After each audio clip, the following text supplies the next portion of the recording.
Praise Lord. आप कैसे हो? अच्छे होंगे। धन्यवाद करते हैं परमेश्वर का। परमेश्वर ने फिर से एक बार मौका दिया कि हम सब मिलकर प्रभु के वचन से सीखें। आइए हम प्रार्थना करेंगे। प्यारे पिता, हम आपका धन्यवाद करते हैं। प्रभु यीशु मसीह, आपका अनुग्रह चाहते हैं। जो कुछ हम वचनों से द्वारा बातचीत करते हैं, पवित्र आत्मा हमें गाइडेंस करो पिता। धन्यवाद करते हैं प्रार्थना सुनने के लिए पिताजी। सारी महिमा हम यीशु को देते हैं और ये दुआ हम यीशु के नाम से मांगते हैं। आमीन, आमीन, आमीन। तो आज का विषय है प्रार्थना। प्रार्थना ये मेरा विषय है। लेकिन प्रार्थना कब पवित्र बनती है? प्रार्थना कब पवित्र बनती है? प्रार्थना तो सब करते हैं और प्रार्थना करना ये परमेश्वर से बातचीत करना है। हम सभी को मालूम है। वार्तालाप करना, अपनी मन की बातें परमेश्वर से कहना है। लेकिन प्रश्न है, प्रार्थना कब पवित्र होती है? तो ये सवाल आपके अंदर आया होगा कि प्रार्थना भी पवित्र होती है। यस। अगर इसके बारे में मैं आपको बताना चाहता हूँ, अय्यूब की किताब उसका 17 अध्याय 16 अध्याय उसका 17 वचन पढ़ता हूँ मैं। यहाँ लिखा है, तो भी मुझसे कोई उपद्रव नहीं हुआ और मेरी प्रार्थना पवित्र है। देखिए यहाँ पे लिखा है मेरी प्रार्थना पवित्र है। जैसे कि सब्जेक्ट के अनुसार मैंने कहा, प्रार्थना कब पवित्र बनती है या कब प्रार्थना पवित्र होती है। मेरे प्रियो, यहाँ पे लिखा है कि मेरी प्रार्थना पवित्र है। अभी ऐसी सिचुएशन में जहाँ अय्यूब ने बहुत सारे दुख संकट उठाए, आप लोगों को मालूम है। वो ऐसे स्थिति पे बोल रहा है जब वो बीमार थे, उनको फोड़े हो चुके थे, और जब मित्रों ने उनके ऊपर दोष लगाया, तब ये बातें उनको उत्तर दे रहा है और कह रहा है कि और पूरी रीति से वो परीक्षा में पड़े हुए थे और पूरी रीति से परीक्षा में गिरे हुए थे। और उस समय ये शब्द को उसने कहा, तो भी मुझसे कोई उपद्रव नहीं निकला। दोस्त लोगों ने उसे दोष लगाया, बहुत बार उसे निंदा किया, लेकिन हर बार अय्यूब के जीवन से या अय्यूब की प्रार्थना से वो पवित्र बना रहा। इसलिए हर परीक्षा में वो पवित्र बना रहा, अपनी प्रार्थना में वो पवित्र बना रहा। अगर अय्यूब की किताब उसका 1 अध्याय और 1 वचन में लिखा है, उस देश में अय्यूब नामक एक पुरुष था जो खरा था और सीधा था और परमेश्वर का भय मानने वाला और बुराई से दूर रहने वाला। ये अय्यूब के गुण है। और अय्यूब हमेशा खरा रहता था, सीधा रहता था और परमेश्वर का भय मानता था, और सबसे बड़ी बात कि वो बुराई से दूर रहता था। तो प्रार्थना करना आसान है। प्रार्थना करना हमें अच्छा लगता है, 1 घंटा 2 घंटा, और करना चाहिए। लेकिन प्रार्थना के साथ अय्यूब दूसरा एक भाग है कि वो खरा भी रहता है, वो सीधा भी रहता है और परमेश्वर का भय भी मानता है और बुराई से दूर भी रहता है। तो प्रार्थना में प्रार्थना करना अच्छी बात है। प्रार्थना करना ही चाहिए, क्योंकि प्रार्थना करना हमारे सभी के लिए यह सौभाग्य है। हर एक जन प्रभु पे आज्ञा पालन करने वाला, वचन पर चलने वाला, बाइबल पढ़ने वाला, वो प्रार्थना करना ही जरूरी है, क्योंकि बिना प्रार्थना से हम जीवित नहीं रह सकते। लेकिन प्रियो, प्रार्थना के साथ खराई भी होना चाहिए, प्रार्थना के साथ सीधाई भी होना चाहिए, प्रार्थना के साथ परमेश्वर का भय भी मानना है, और प्रार्थना के साथ बुराई से दूर भी रहना है। तो ये अय्यूब के जीवन में था। इसलिए वो कहता है कि मेरी प्रार्थना पवित्र है। अय्यूब के फ्रेंड, दोस्त उसके ऊपर आरोप लगा रहे हैं, लेकिन जरा भी उनकी निंदा नहीं किया या उसके ऊपर दोष नहीं लगाए, ना परमेश्वर के बारे में दोष लगाए।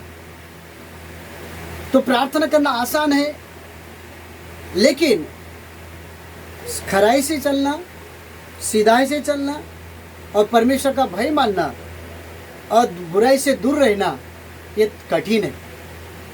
लेकिन अगर प्रार्थना के साथ अगर ये भी करेंगे तो हमारी प्रार्थना पवित्र बनती है। पवित्र बोले तो सामर्थ्य बनती है, सामर्थ्यशाली बनती है। प्रार्थना में जोर आता है, ताकत आता है। और यही अय्यूब के जीवन में हो, कभी उसने दोष क्यों नहीं लगाए।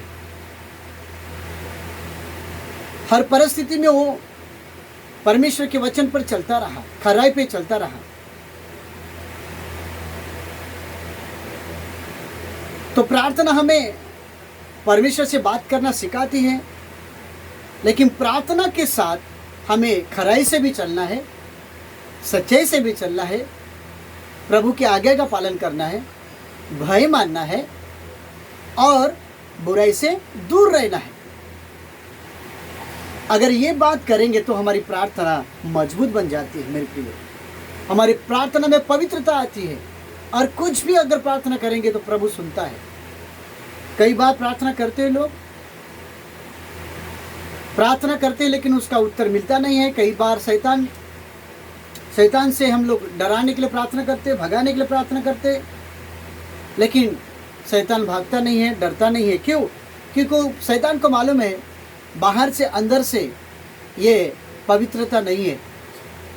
ये गाली देता है, ये दोष लगाता है, ये मुंह से अलग अलग प्रकार से निंदा करता है, किसी को क्षमा नहीं करता है, खराई से चलता नहीं, सीधा से चलता नहीं है।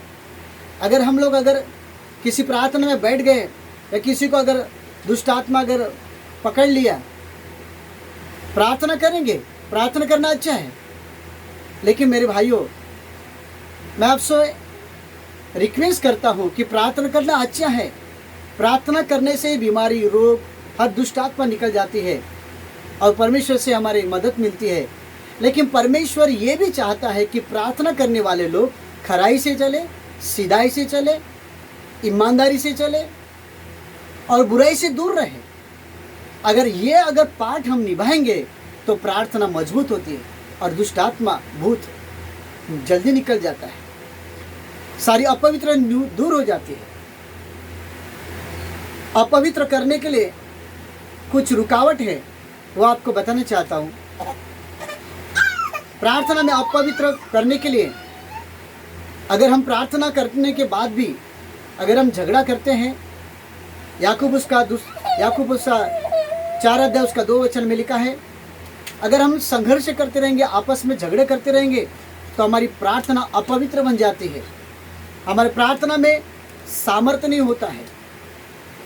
याकूब उसका 4 उसका 3 वचन में लिखा है, अगर प्रार्थना में स्वार्थ है तो प्रार्थना अपवित्र बन जाती है। अपवित्र बोले तो प्रार्थना में सामर्थ्य नहीं होता है, प्रार्थना उतनी मजबूत नहीं होती है। अगर प्रार्थना करते हैं लेकिन प्रार्थना के साथ अगर पाप भी करेंगे, बुराई भी करेंगे और बुराई में बने रहेंगे, इसलिए भजन संहिता 66 उसका 18 वचन में लिखा है, यशायाह 59 उसका 1 वचन में लिखा है कि परमेश्वर का हाथ इतना छोटा नहीं है। इसलिए पाप में अगर बने रहेंगे तो हमारी प्रार्थना सामर्थ्यहीन हो जाती है, उसे पावर नहीं लगती है। ये अपवित्र करने वाले कुछ बातें हैं। अगर परमेश्वर के भक्त जन हैं, अगर उनकी नहीं सुनते हैं, उनकी बातें नहीं सुनते हैं, भजन संहिता 18 उसका 40 वचन में लिखा है कि पवित्र जन की बातें नहीं सुनते हैं, जो कुछ बताते हैं, तो हमारी प्रार्थना कितना भी करे और उस प्रार्थना में सामर्थ्य नहीं आता है। अगर हम प्रार्थना करते हैं, किसी को मदद नहीं करते, नीति वचन उसका 21 और 13 वचन में लिखा है, निर्धन के ऊपर दया नहीं करते, तो ये प्रार्थना में सामर्थ्य नहीं होता है। अगर हम क्षमा नहीं मांगते, बहुत बार हमारे होता है छोटी छोटी बातों में परिवार में, लेकिन प्रार्थना में बैठते हैं तो क्षमा भी मांगना जरूरी है। प्रार्थना में नहीं, प्रार्थना के पहले।